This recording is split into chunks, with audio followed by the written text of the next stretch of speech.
안녕하세요. 돈셰프의 최병문입니다.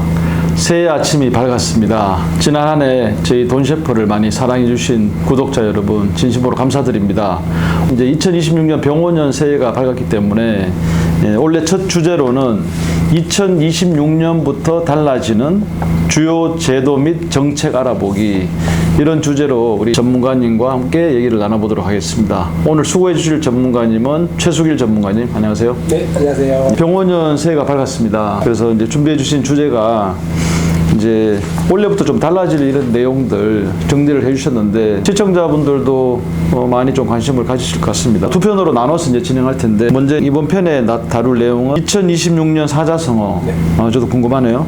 그리고 국민연금 제도 변화, 또 기초연금의 오해와 진실, 또 배당소득 분리 과세, 또 최저 시급 인상, 이런 주제로 이제 준비해 오셨습니다. 자, 하나씩 한번 얘기를 시작해 보도록 할까요? 우리가 새해가 되면은 뭐 버킷리스트나 자신만이 꼭 이루고 싶은 목표를 다짐하지 않습니까? 그래서 제가 한번 이렇게 사자성어가 어떤 것이 있나 한번 찾아보니까 올해 그 지자체 완주군에 선정한 유지경성이라는 게 있더라고요. 뜻이 있으면 마침내 이룬다. 우리가 해마다 무엇인가 정하고 나면은 반드시 이룰 수 있는 한 해가 되지 않을까 해서 갖고 왔고요. 예, 하나만 갖고 오면 좀 서운하실 것 같아가지고 2026년 중소기업계가 뽑은 사자성어가 있습니다. 자강불식이라고 스스로 강해지기 위해 쉬지 않고 노력한다라는 뜻이거든요. 그러니까 지금 경제가 중소기업들은 되게 어렵습니다. 그래서 중소기업계가 보여주는 불굴의 의지가 아닌가 생각이 되고요. 최근 발표된 그 KB경영연구소의 한국 부자 보고서에 따르면 부자들이 성공적인 자산 관리를 위해서 가장 중요시 여기는 지혜가 지속적 금융 지식 습득이라고 합니다. 그러니까 끊임없이 노력하는 것이 얼마나 중요한가를 보여주는 한 해가 될 것 같습니다. 네, 뭐 작년에도 힘들었지만 올해도 사실은 뭐 경제 전망이 만만치 않습니다. 네. 특히나 중소기업들이 너무 막 힘들어하는 것 같은데, 정말 이렇게 자강불식의 마음으로 올 한 해를 잘 헤쳐나가기를 저도 이제 기원하겠습니다. 이제 구체적인 주제부터 들어가면 국민연금 제도가 이제 올해부터 좀 변화가 시작되죠. 여러 가지가 변하는데요. 18년 만에 이루어진 연금 개혁이고요. 네, 개혁한 이유는 재정적인 지속 가능성을 높이고 노후 소득을 보장하는 기능을 좀 강화했습니다. 총 5가지 정도로 이제 개정이 되었는데, 보험료율, 소득 대체율, 지급 보장 명문화, 크레딧 제도, 지역가입자 보험료 지원 제도이고요.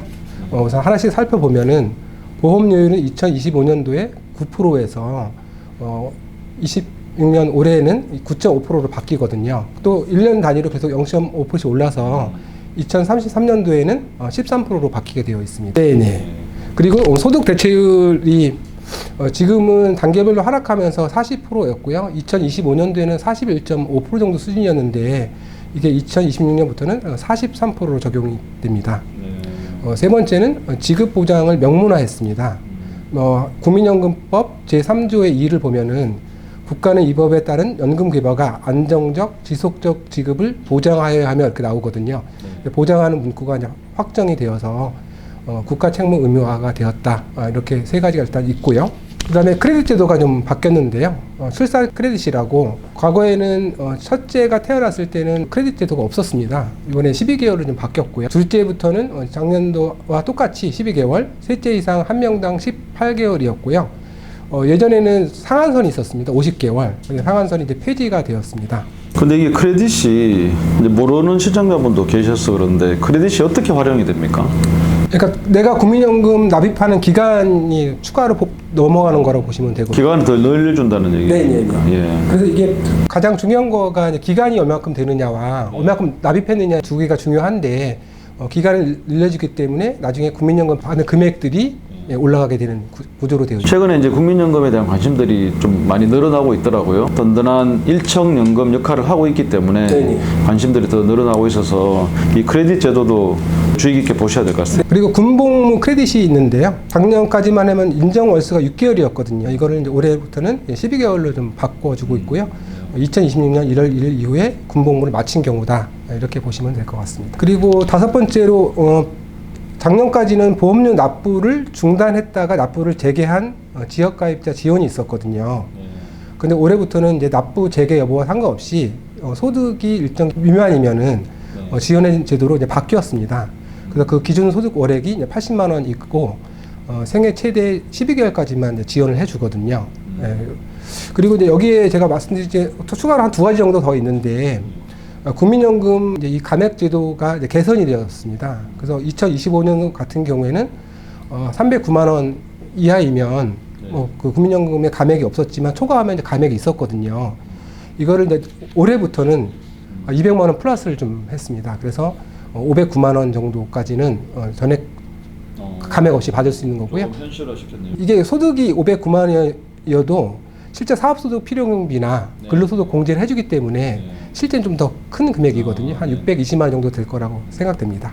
자, 그리고 기초연금 인상에 대한 어떤 오해와 진실이 좀 있는 것 같은데 말씀해 주십시오. 가끔 인터넷을 이렇게 살펴보면은 가장 오해가 이제 2026년부터는 40만 원까지 이제 확대가 됐다.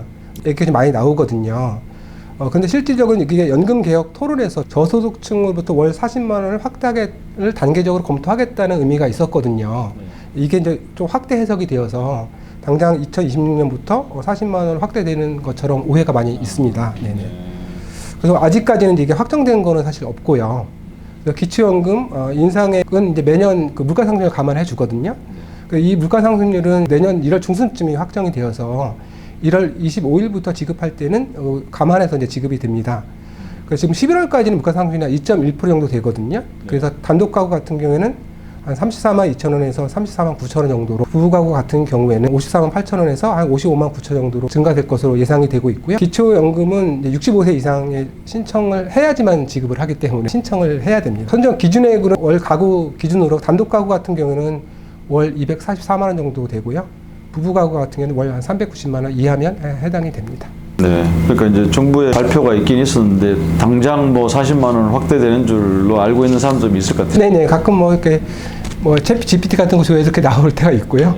예, 유튜브에서도 처음에 그런 게 있어서 그런 오해가 있는 것 같습니다. 그리고 다음 주제는 이제 고배당 기업 주식 배당 소득 분리과세 특례가 신설이 됐습니까? 이미 이제 확정은 되었고요. 올해부터 이제 적용을 하게 됩니다. 내용을 이제 간단히 살펴보면은, 그러니까 배당이나 이자의 금융소득이 2천만 원을 초과하게 되면 종합소득 과세의 대상이 되고 2천만 원 이하인 경우에 15.4%의 분리과세가 됩니다. 그래서 종합소득 과세는 이제 6%부터 45%까지 지방세와 별도로 이제 계산이 되는데, 배당 소득세 분리과세 그 내용을 한번 살펴보면 2천만 원 이하인 경우에는 지방소득세 포함해서 이제 똑같고요.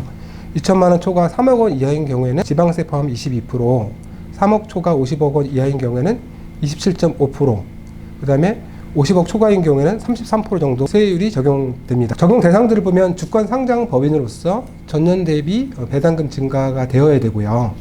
배당 성향이 한 40% 이상이거나 혹은 배당 성향이 25% 이상이면서 전년 대비 증가율이 10% 이상이 된다, 이렇게 보시면 되고요. 올해부터 적용이 되고 3년간 한시적으로 적용되는 것이라 보면 됩니다. 좀 유의상으로는 배당 성향이 높은 기업만 해당이 되기 때문에 전체 상장수의 한 약 12% 정도 수준이라고 하더라고요. 또한 우리가 많이 하는 ETF나 리츠는 배당에는 해당되지 않기 때문에 좀 유의해야 될 것 같습니다. 요즘 이제 주식 투자들 많이 하시니까. 그리고 최저시급 인상이 됐습니다. 한번 말씀해 주십시오. 네, 2022년에 최저시급이 1,320원으로 결정이 되었는데 2025년 대비해서는 한 2.9% 정도 인상이 된 거고요. 월 급여 기준으로는 한 215만 원 정도 된다고 보시면 되고, 향후 영향을 보면은 한 두 가지 정도 측면에서 볼 수 있거든요. 하나는 이제 소상공인이나 중소기업 같은 경우에는 인건비가 부담하고, 자영업자 같은 경우에 경영 부담에 조금 우려가 있다, 이렇게 그런 우려가 많이 나오고 있고요. 또 임금 근로자 입장에서 봤을 때는 실질 소득이 좀 증가하는 입장이 나오고 있습니다. 또 임금이 증가하니까 내수소비도 진작하는 뭐 기대 이런 것도 나오긴 하는데, 점점 무인화로 이제 바뀌지 않습니까? 뭐 이런 거에 대한 대책도 좀 있어야 될 것 같고, 또 정부가 소상공인에 대한 지원책을 좀 병행하는 것도 되게 중요하지 않겠냐, 이런 의견들이 좀 많이 있습니다. 네, 좋습니다. 최저시급 관련해서 FAQ도 준비해 오셨네요. 가끔 자주 이제 묻는 질문들을 살펴보면은 2060년 최저임금은 언제부터 적용되나요? 이렇게 이제 많이 묻거든요. 이거는 금년 1월 1일부터 12월 31일까지 이제 1년간 한시적으로 적용된다, 이렇게 보시면 되고요. 주요 수당도 최저임금에 계산되나요? 이렇게 이제 물어보거든요. 당연히 해당은 되고 주 15시간 이상 근무시 지급되는 거고요. 수습 기간에도 최저임금을 모두 받아야 하나요? 이런 게 있는데 1년 이상의 근로계약을 체결한 경우에는 시작일로부터 3개월까지는 최저임금의 90%를 이제 받을 수 있거든요.